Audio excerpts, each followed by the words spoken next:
రాష్ట్ర ప్రభుత్వం అర్హులైన పేదలందరికీ ఇందిరమ్మ ఇళ్లు మంజూరు చేయాలని సిపిఐ జాతీయ కార్యవర్గ సభ్యుడు చాడ వెంకటరెడ్డి డిమాండ్ చేశారు. తెలంగాణలో భూ సమస్యలకు సర్వే ఒక్కటే పరిష్కారమని అన్నారు. రికార్డులు మార్చితే భూ సమస్యలు తీరవని చాడ వెంకటరెడ్డి చెప్పారు. మీడియా మిత్రులందరికీ నమస్కారాలు. మన దేశం గడ్డు పరిస్థితి ఎదుర్కొంటాం. నరేంద్ర మోడీ మూడోసారి అధికారంలోకి వచ్చిన తర్వాత పూర్తిగా రాజ్యాంగ ఉల్లంఘనలో పాల్పడతాం.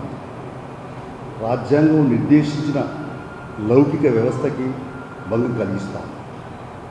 అందులో అవినీతి రహితంగా మేము పరిపాలన చేస్తామని చెప్తున్నాం. కానీ వాళ్ళు చూస్తే నరేంద్ర మోడీ ప్రభుత్వం అవినీతి కార్పొరేట్ సంస్థను ప్రోత్సహిస్తుంది. ఉదాహరణకి లండన్లో నిన్న జరిగినటువంటి ఘటన చూస్తూ ఉంటే లలిత మోడీ, విజయ్ మాల్యా, నీరవ్ మోడీ ఇట్లాంటి అనేక మంది ఉన్నారు. అయితే నిన్న మాత్రం దాదాపుగా 2017 నుంచి వాళ్ళు దేశంలో లేరు. విజయ్ మాల్యా, లలిత మోడీ ఎందుకు? పంజాబ్ బ్యాంకులో 7,500 కోట్లు తీసుకొని ఎగ్గొట్టాడు. విజయ్ మాల్యా రాజ్యసభ సభ్యులు కూడా ఉండే.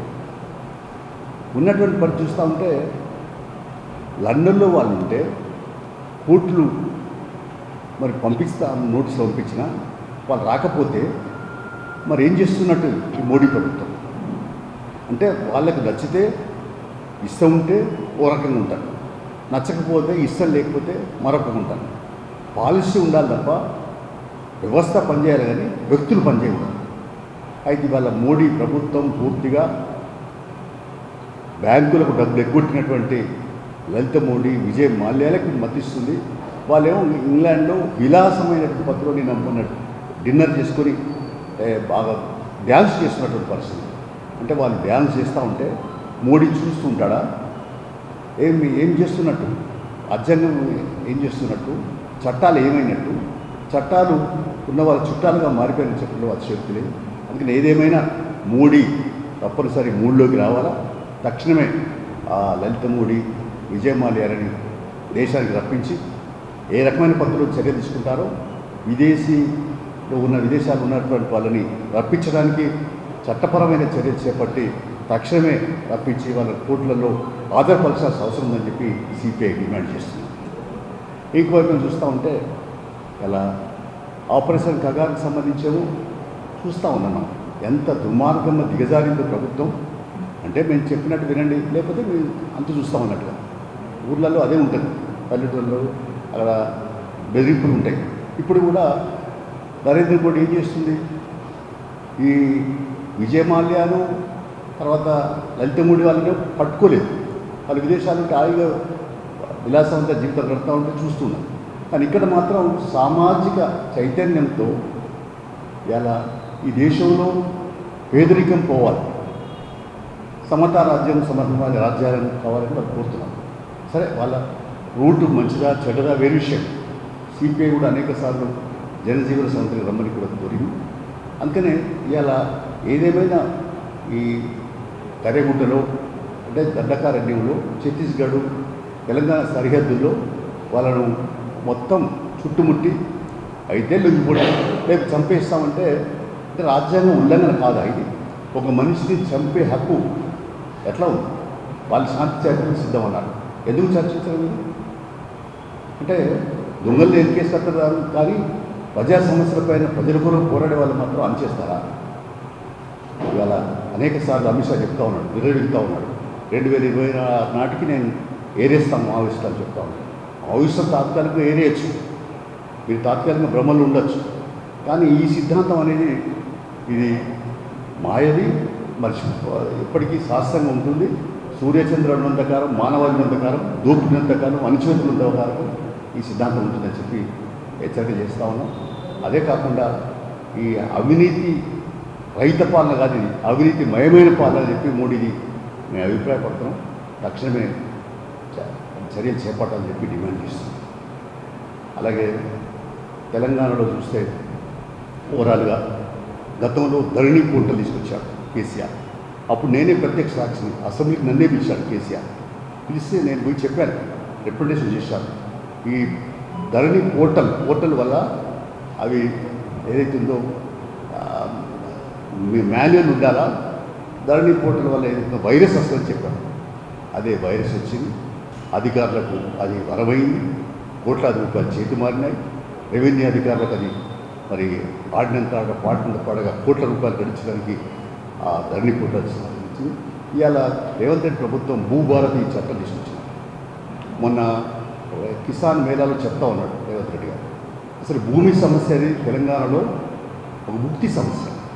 అందుకే ఆనాడు తెలంగాణ సాయుధ పోరాటం, దున్నేవాడికి భూమి కావాలని పోరాటం చేస్తున్నారు. అనేక మంది ప్రాణాలు పోగొట్టుకున్నారు, మా దృష్టిలో ఉన్నది అని చెప్పాడు. కానీ మేము చెప్పేది ఏంటంటే, ఇవాళ మీరు ఏదైతే ఉందో మరి మాటలతో కాదు, చేతలు కావాలి. ఇలా అనేక లోపాలు ఉన్నాయి, చట్టాలలో లొసుకున్నాయి. ఒక సర్వే నెంబర్లో ఒక ఆయన ఓ సర్వేలో ఉంటాడు, ఆయన భూమి అసలు పట్టా ఒక దగ్గర ఉంటాడు, మోక మీద ఒక దగ్గర ఉంటాడు.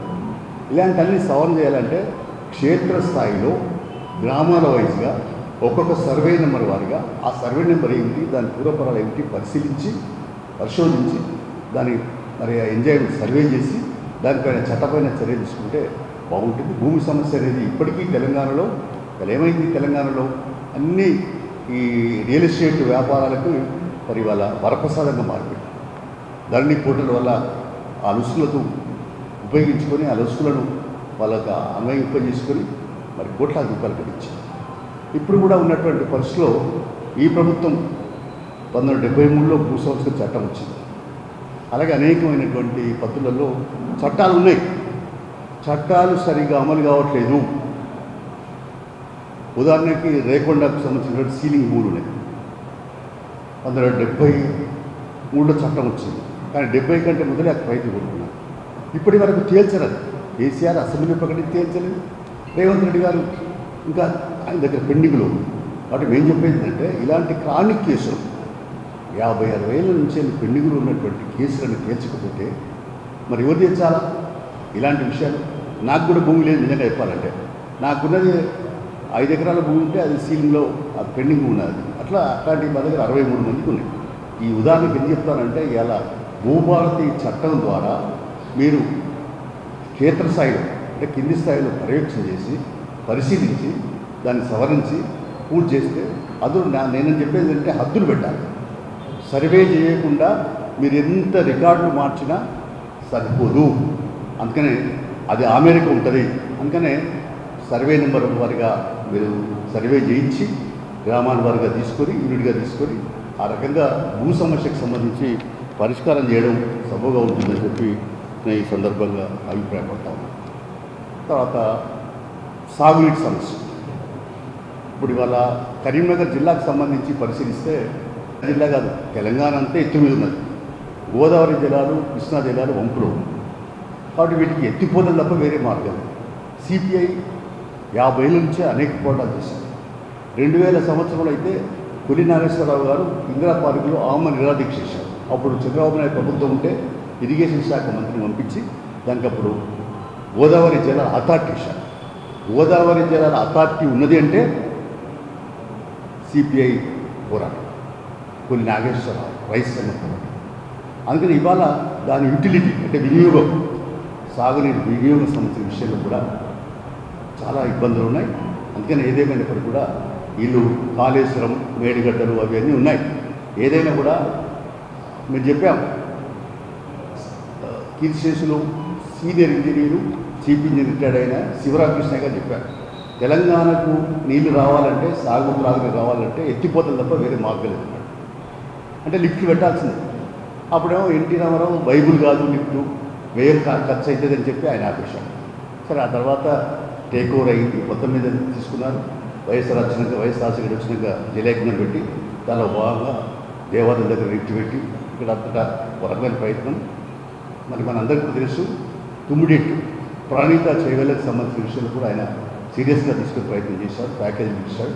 కాకపోతే కేసీఆర్ గవర్నమెంట్ వచ్చినాక ఆ తుమ్మిడెట్టు దగ్గర ప్రాణిత చేయలు కట్టేది ఆపినాడు. మేము అప్పటి నుంచి డిమాండ్ చేస్తున్నాం సిపిఐగా, తుమ్మిడెట్టు దగ్గర ఆ రిజర్వాయర్ కట్టాల్సిందే.